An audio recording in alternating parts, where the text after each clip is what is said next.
Produit scalaire dans l'espace, en terminale S, l'essentiel du cours, de ce qu'il faut savoir pour faire les exercices. La norme d'un vecteur, comme dans le plan, il faut un repère orthonormé. Ici, le repère orthonormé, c'est OIJ avec K, évidemment, puisqu'on est dans l'espace. Et le vecteur U a à ce moment-là 3 coordonnées, x, y, z. Et la norme de U, c'est racine de x carré plus y carré plus z carré.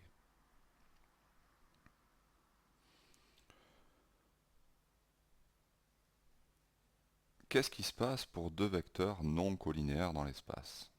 Ici, on a le vecteur U et le vecteur V. Donc, dans un cube, ici, pour représenter la profondeur, voilà, on peut trouver donc un autre représentant du vecteur V qui a pour origine le vecteur U, celui-ci, et ainsi on définit comme cela, avec les points, un plan. Si on prend maintenant des lettres pour ces points, on a le plan ABC. Si on le met à plat, ce plan, justement, le plan est maintenant la feuille, alors on a ici AB, AC et CB. Et oui, c'est un triangle équilatéral. Le vecteur U est ici, le vecteur V est là, et qu'est-ce qui se passe? Eh bien, le repère AUV est un repère du plan, de ce plan ABC, qui est dans l'espace comme ça. Et puisqu'on est dans le plan, eh bien on peut faire de la géométrie plane. Et donc appliquer dans ce plan les définitions du produit scalaire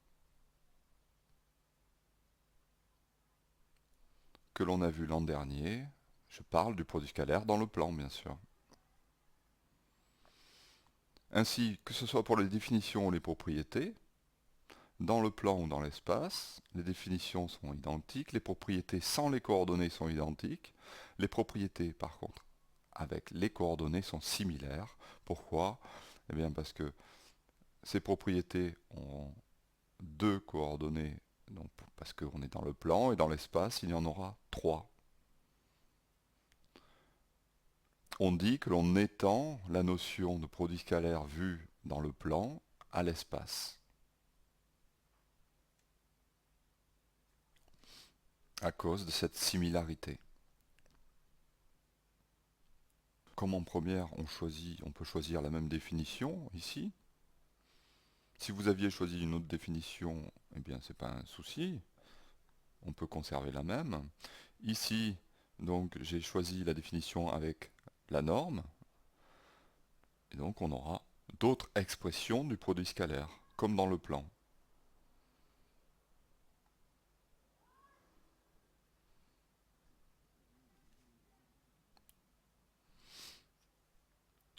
D'autres expressions avec la norme et un angle, ici avec le cosinus, de l'angle orienté UV. À chaque fois je représente le plan ABC, en fait.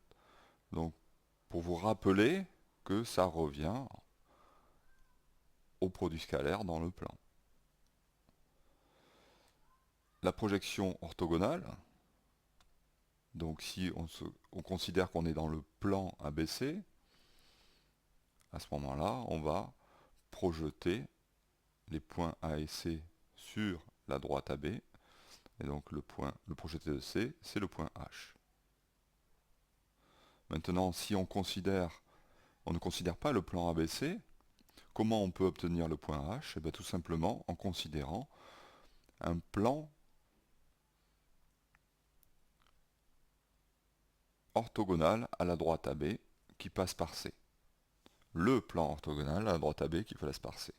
Et ce plan coupe la droite AB en le point H. Le même que tout à l'heure. En effet, on retrouve ici, si on reconsidère le plan ABC, la droite orange ici, est dans le plan ABC. Donc ici, dans le plan ABC, H est le projeté de C, le projeté orthogonal de C.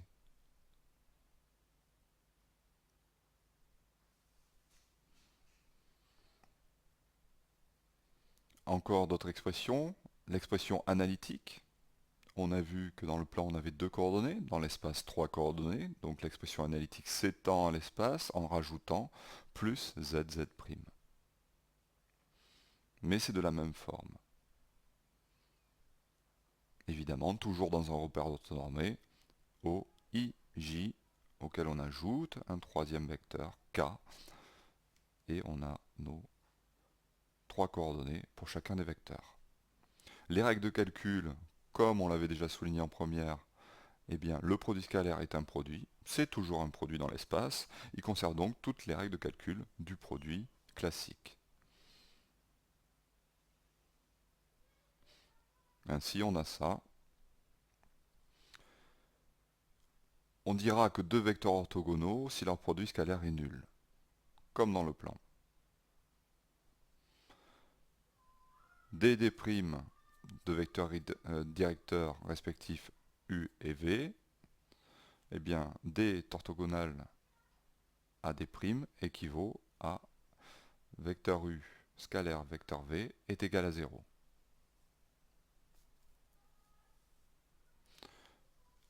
Ainsi, dans le plan, ceci traduisait la perpendicularité de deux droites, eh bien, dans l'espace, cela traduit l'orthogonalité de deux droites.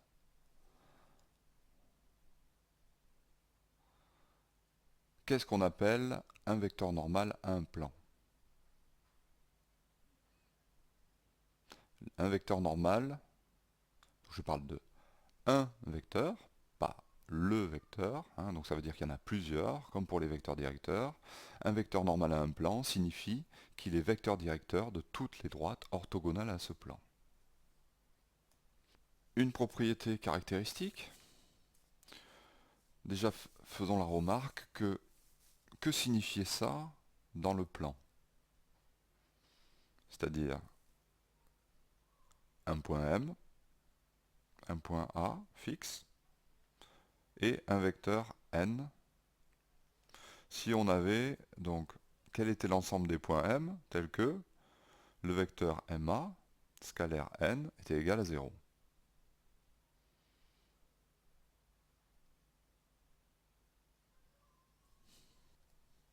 Eh bien, c'est une droite, dans le plan, hein, je dis toujours dans le plan, hein, ce qu'on a vu l'an dernier, c'est une droite perpendiculaire au vecteur n.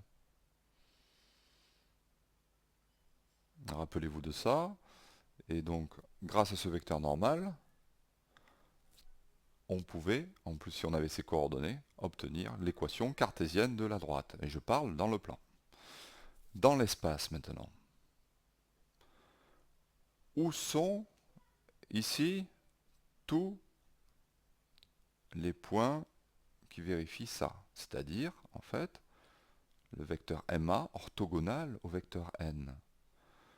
Où sont tous les points M tels que le vecteur AM est orthogonal au vecteur n? Ben, tous les points M sont ici sur ce plan. Et le plan, il est comment?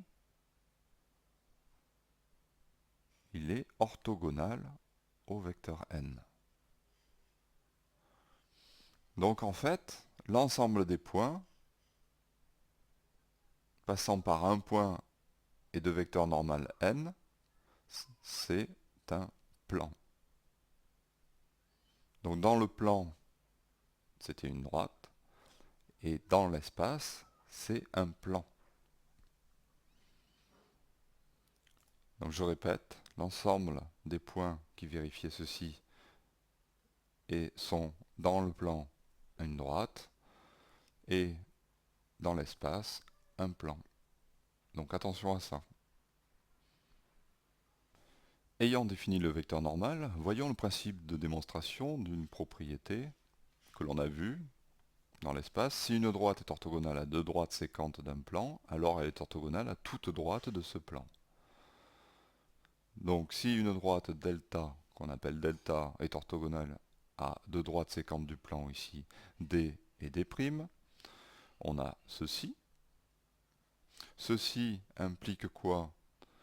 Que le vecteur, un vecteur directeur qui est n de la droite delta ce vecteur directeur est orthogonal à un vecteur directeur de la droite D, donc on a vecteur n scalaire u qui est égal à 0, et de la même façon, on a vecteur n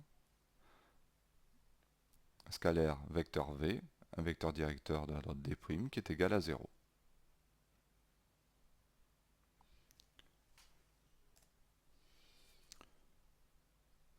Alors n'importe quelle droite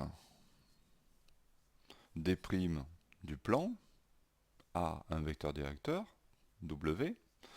Donc D' appartient au plan, donc le vecteur W, le vecteur U et le vecteur V sont coplanaires. Donc on peut écrire le vecteur W égale à A vecteur U plus B vecteur V. Calculons alors le produit scalaire N W. On remplace W par ceci et on obtient, donc c'est égal à 0.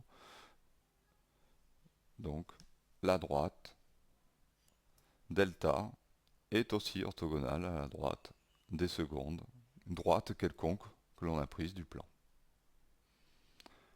Donc c'est démontré. Définition, deux plans sont perpendiculaires si leurs vecteurs normaux sont orthogonaux. Ici, la définition est simple. La difficulté, en fait, qui n'en est pas une parce qu'on ne vous en tiendra pas rigueur, c'est de mélanger perpendicularité et orthogonalité. Si vous écrivez un jour que deux plans sont orthogonaux, c'est pas grave, on sait très bien ce que vous voulez dire. Voilà.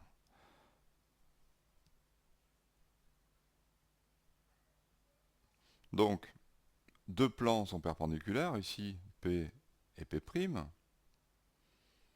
J'ai représenté donc deux droites dans chaque plan, deux droites séquentes, et donc un vecteur normal pour chaque vecteur. Et on voit bien que si les plans sont perpendiculaires, ben forcément les vecteurs normaux vont l'être aussi. Donc voilà, on a équivalence ici, P perpendiculaire à P' équivalent à N normal, orthogonal, pardon, à N'.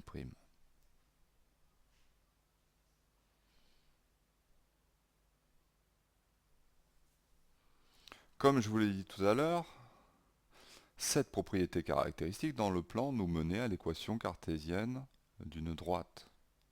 Cette propriété caractéristique, donc cette expression ici, nous dit que l'ensemble des points n tels que vecteur am scalaire vecteur n est égal à 0, c'est un plan.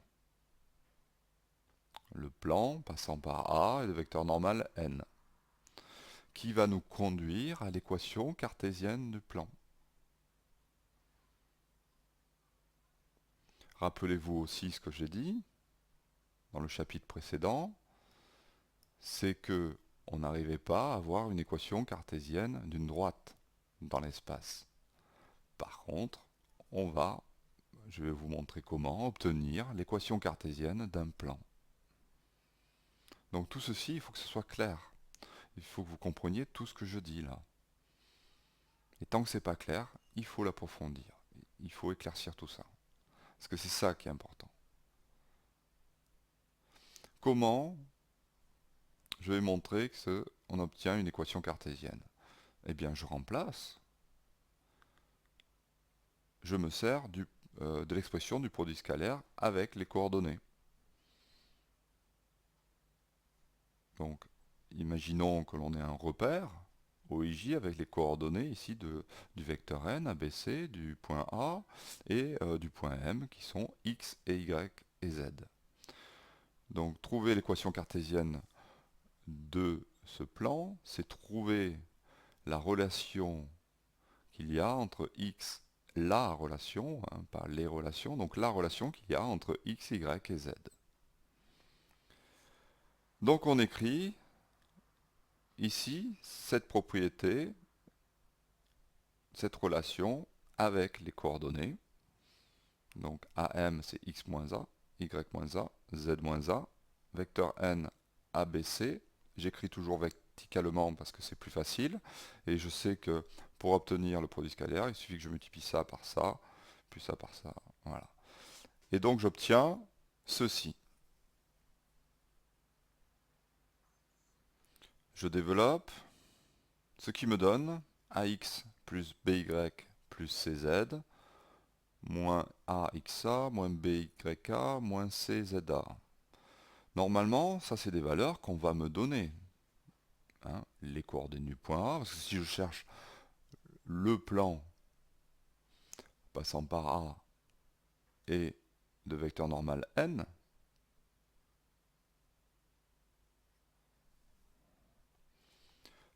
j'aurai évidemment les coordonnées de A et les coordonnées de n. À ce moment-là, ceci, il n'y a rien d'inconnu, c'est un nombre. Donc je peux dire que c'est D, tout ceci. Ainsi, voilà ce que j'ai une relation en effet entre x, y et z. Une relation, une équation. C'est ce que l'on appelle l'équation cartésienne du plan. Et qu'est-ce qui est remarquable? Eh bien on retrouve, comme dans le plan on retrouvait ici les coordonnées du vecteur normal, on retrouve aussi les coordonnées du vecteur normal. Il y en a 3. Ici, c'est le A, c'est le coefficient de x, B, c'est le coefficient de y, C, c'est le coefficient de z, plus un nombre égal c. Donc ça a la même forme que l'équation cartésienne d'une droite dans le plan. Et voilà, donc voilà la définition, on dit que ça, donc c'est l'équation cartésienne dans le plan. On dit que un point M de coordonnées x et y, z appartient au plan. Ça veut dire que ces coordonnées vérifient l'équation du plan. Ça veut dire que ceci est équivalent à ax plus by plus cz est égal, plus d, pardon, est égal à 0. Une propriété, donc ce que je disais, l'équation cartésienne d'un plan de vecteur normal ABC est de la forme ax plus by plus cz plus d égale 0. Donc, encore une fois, hein, ce chapitre, il n'y a vraiment pas grand-chose à retenir. C'est similaire à ce que, au produit scalaire, aux propriétés que l'on avait dans le plan. Maintenant, ce D là, eh bien, ici, voilà un vecteur normal, ABC. Chaque plan orthogonal à n, de vecteur normal, donc n, chaque plan, est de cette forme. Donc, qu'est-ce qui les différencie? Évidemment, on pourrait prendre, on les fixe, hein, ici c'est fixé, ABC, par exemple 1, 1, 1. Donc on aurait x plus y plus z plus d égale 0. Alors ce d c'est quoi? En fait, à chaque plan ici, orthogonal à n, ou chaque plan parallèle en fait, chaque plan parallèle a une valeur différente, ici, de d. C'est d qui va changer. Mettons ici, ce plan qui passe par le point A, eh bien, la valeur de d, ici, va dépendre et fonction de A, du point A, des coordonnées donc du point A.